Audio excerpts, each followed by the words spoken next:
बोल वृंदावन बिहारी लाल की जय। आगे प्रसंग है नंद राय जी का काम्यवन में चौथा डेरा डालना।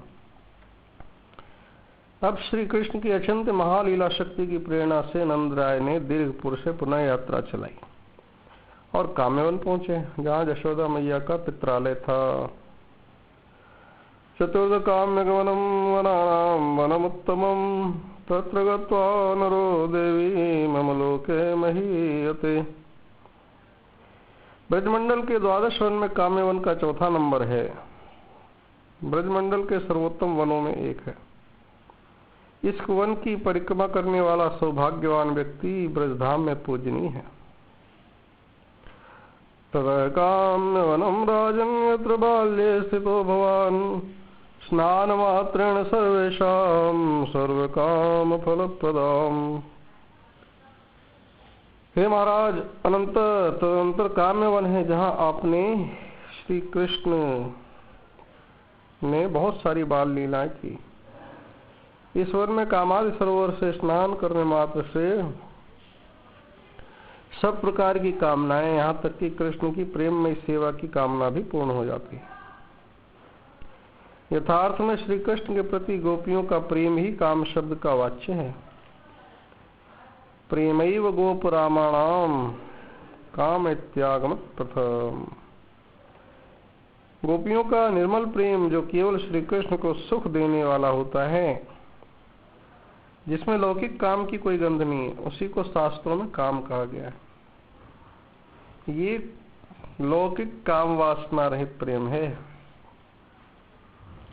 सांसारिक काम वासना से गोपियों का यह शुद्ध काम सर्वथा भिन्न है। इसीलिए गोपियों के विशुद्ध प्रेम को ही श्रीमद् भागवत आदि शास्त्र में काम की संज्ञा दी गई।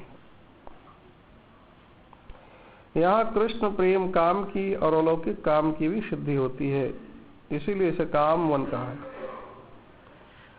काम में शब्द का अर्थ अत्यंत सुंदर सुशोभित या रुचिर भी होता है। ब्रजमंडल का यह वन विविध प्रकार के सुरम्य सरोवर, कूप, कुंड, ब्रजवल्लरियों, फूल और फलों से तथा विविध प्रकार के विहंगमों से अतिशय सुशोभित श्री कृष्ण की परम रमणीय विहार स्थली है। इसीलिए इसे काम्यवन कहा गया है। विष्णु पुराण के अनुसार काम्यवन में 84 कुंड, तीर्थ, 84 मंदिर तथा 84 खंभे। ये किसी काम से राजा ने प्रतिष्ठा की थी, ऐसी मान्यता है। देवता और असुरों ने मिलकर 168 खंभों का निर्माण किया था। नंद राय जी सारे रसाले को लेकर काम्यवन पहुंचे। गौड़ी संप्रदाय की ब्रजमंडल परिक्रमा नाम के ग्रंथ में यशोदा के माता पिता का नाम सुमुख गोप और माँ पाटला देवी बताते हैं, और ब्रह्म वैवर्त पुराण के अनुसार गिरि भानु गोपराज और पद्मावती गोपी की कन्या है।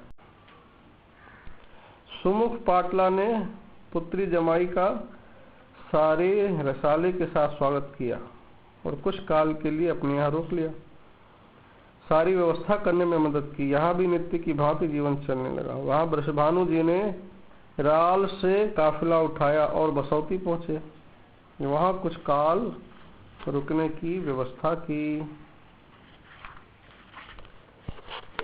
आगे प्रसंग आता है लुकलुकी कुंड पे गौचारण और नारद जी की मस्ती।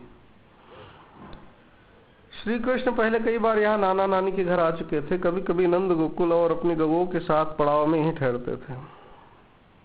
कृष्ण बाबा के संग यहाँ गौचारण में आए थे। आज यहाँ भी प्रातः दाऊ के और सखाओं के संग कलेव करके बछड़े चराने लुकलुकी कुंड की ओर चले। बंसी बजाते, अन्य वाद्य बजाते, बछड़ों को हाँकते हुए सब लुकलुकी कुंड पर पहुंचे और बछड़े चरने के लिए छोड़ दिए। कुछ सखा सदा बछड़ों का ध्यान रखते और कृष्ण, दाऊ और मित्र सखाओं के संग खेलने लगते। सबका नंबर बछड़ों की रक्षा करने के लिए आता रहता। सखा बोले, कन्हैया आज क्या खेलेंगे? दाऊ कहते हैं, आज राजा और प्रजा का खेल खेलेंगे। कृष्ण और सखा बोले, हाँ हाँ बहुत आनंद आएगा। कृष्ण बोले, दाऊ आप राजा बने, मैं मंत्री। श्री दामा सखा सेनापति बनेगा, सुबल मनसुख धनसुख ऋषभ भद्रलोक अर्जुन विशाल सेना के सैनिक और अन्य सखा प्रजाजन बनेंगे। दाऊ कहते मैं राजा नहीं, तुम राजा बनोगे। कृष्ण कहते मैं कैसे बनूंगा, मैं तो छोटा हूँ, आप वैसे भी महाराज वसुदेव के पुत्र हैं, अन्य युवराज हैं, मैं तो ठहरा ग्वाला। दाऊ कहते मैं बड़ा हुआ तो क्या हुआ, राजा के पुत्र हुआ तो क्या हुआ, तुम भी तो ब्रजराज नंद बाबा के पुत्र हो, तो वो बड़े ठाकुर हो, तुम छोटे ठाकुर। हम तो आपके राज में मेहमान की तरह रहते हैं, और वैसे भी तुम हम सबके हृदय सिंहासन के राजा हो, हम तुम बिन नहीं जी सकते। सखा कहते हैं हाँ हाँ दाऊ जी ठीक कह रहे हैं, ठीक कह रहे हैं। कृष्ण कहते हैं मैं आपके हृदय में रहता हूं, तो आप सब भी तो मेरे हृदय में रहते हो, मैं भी आप सबके बिना नहीं जी सकता, फिर भी आप कहते हो तो मैं राजा बन जाता हूं। भगवान कभी कोई कार्य अपनी इच्छा से नहीं करते, जन्म भी औरों की इच्छा से ही लेते हैं, हर कार्य औरों की कामना और भावना देख के करते हैं, क्योंकि वे स्वयं में निष्काम हैं। सखाओं ने पेड़ की अनेक शाखाएं वाली डाल तोड़ उस पर वस्त्र डाल के छत्र बना दिया। दाऊ मंत्री बने, एक ऊंची शिला पसंद कर उस पर अपना वस्त्र बिछा के सिंहासन बनाया। श्री दामा ने सेनापति और आवाज लगाई, श्री दामा सेनापति ने, राजाधिराज महाराज नंद नंदन ब्रजेंद्र नंदन ब्रजराज श्री कृष्णचंद्र महाराज पधार रहे हैं। सैनिक सखा कोई बंसी करताल मंजीरा बीणा मृदंगा बजाते हुए आगे चलने लगे। मध्य क्षत्र के नीचे श्री कृष्ण और अन्य सैनिक पीछे एक बार चक्कर लगा के ऊंची शिला पे बैठ गए। श्री कृष्ण जी बोले, कहो मंत्री जी, प्रजा की क्या खबर है। मंत्री जी बोले, मंत्री दाऊ बोले, सरकार प्रजा में हर प्रकार की सुख शांति है, वर्षा ठीक हो रही है, प्रजावासी को अन्न धन पर्याप्त मिल रहा है। महाराज की आज्ञा हो तो एक नर्तकी आई है, अपना नृत्य दिखाना चाहती है। श्री कृष्णचंद्र महाराज बोले, हाजिर करो। एक सखा ने सखी का रूप लिया, हाजिर हुआ और महाराज को नमस्कार करके नृत्य प्रारंभ हुआ। तेरे मंदिर में नाचन आई श्याम, नाचन का क्या दोगे, नाचूंगे तो मोहन मेरी माला टूट जाएगी, माला टूट जाएगी तो मोती बिखर जाएंगे, तुम क्या बिनवा दोगे श्याम, नाचन का क्या दोगे। तेरे मंदिर में नाचन आई श्याम, नाचन का क्या दोगे, नाचूंगी तो मोहन मेरी साड़ी फट जाएगी, साड़ी फट जाएगी तो गोटा निकल जाएगा, तुम क्या सिलवा दोगे श्याम, नाचन का क्या दोगे। तेरे मंदिर में नाचन आई श्याम, नाचन का क्या दोगे। इतनी देर में किसी की आर्त पुकारने की आवाज ने सबका ध्यान आकर्षित किया। कोई आवाज आ रही थी, हे श्याम सुंदर, हे प्यारे कृष्ण कन्हैया, तुम कहाँ हो, इस दीन की भी खबर लो। श्री कृष्ण महाराज बोले, मंत्री जी, यह दीन पुकार कौन कर रहा है, हमारी प्रजा दुखी हो और हम नाच गाने की महफिल में लगे रहे, ऐसा कैसे हो सकता है। अरे प्रजा के दुख दूर करना हमारा धर्म है, नृत्य बंद करो, सेनापति तलाश करो, कौन मुझे पुकार रहा है। सब जाके वापस आए और सेनापति बोला, महाराज कोई बाबा जी लोट पोट के तड़प रहे हैं। श्री कृष्ण आश्चर्य में, बाबा जी कौन है। दाऊ जी से नजर मिली, दोनों मुस्कुराए, तो नारद जी मेरे परम भक्त हैं और मुझको पुकार रहे हैं। तुरंत दाऊ और कृष्ण और सखा सब उस कुंड पर पहुंचे। देखा नारद जी कृष्ण प्रेम में विवल थे, उनमें प्रेम के अष्ट सात्विक भावों का उदय था। वो गा रहे थे, कंठ गदगद था, आंखों से अश्रु बह रहे थे, तन पुलकित था और धरती पर लोटम पोटम हो रहे थे। जब याद तुम्हारी आती है, मेरा जी भर भर आता है, मैं पल पल तुम ही बुलाता हूँ, तुम आते हो मुस्काते हो,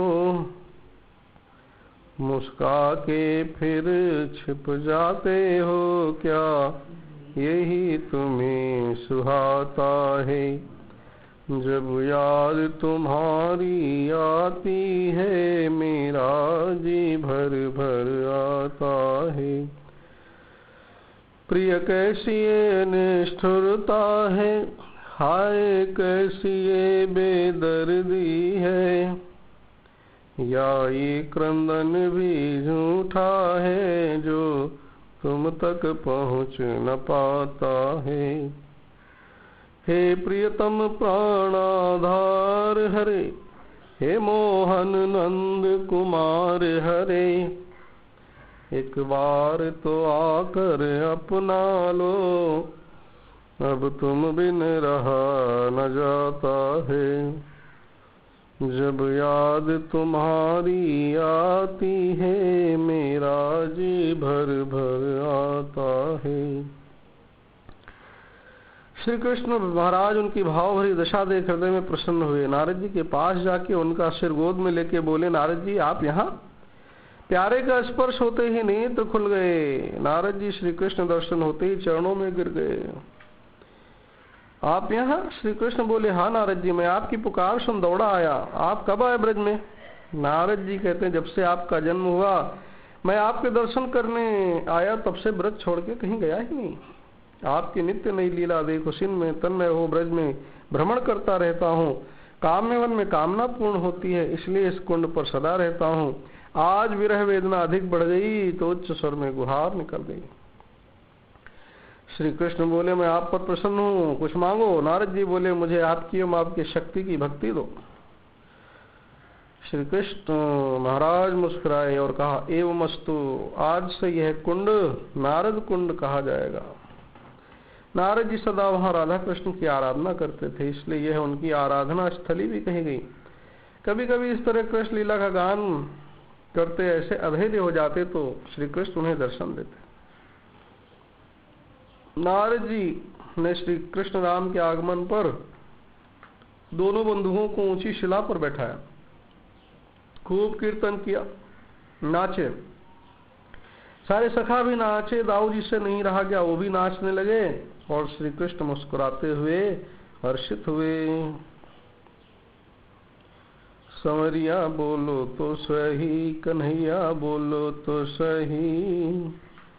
तुम कहो तो सांवरे मैं मुकुट बन जाऊं, श्रृंगार करे मेरो सांवरा मैं माथे पे सजाऊं। संवरिया बोलो तो सही, कन्हैया बोलो तो सही।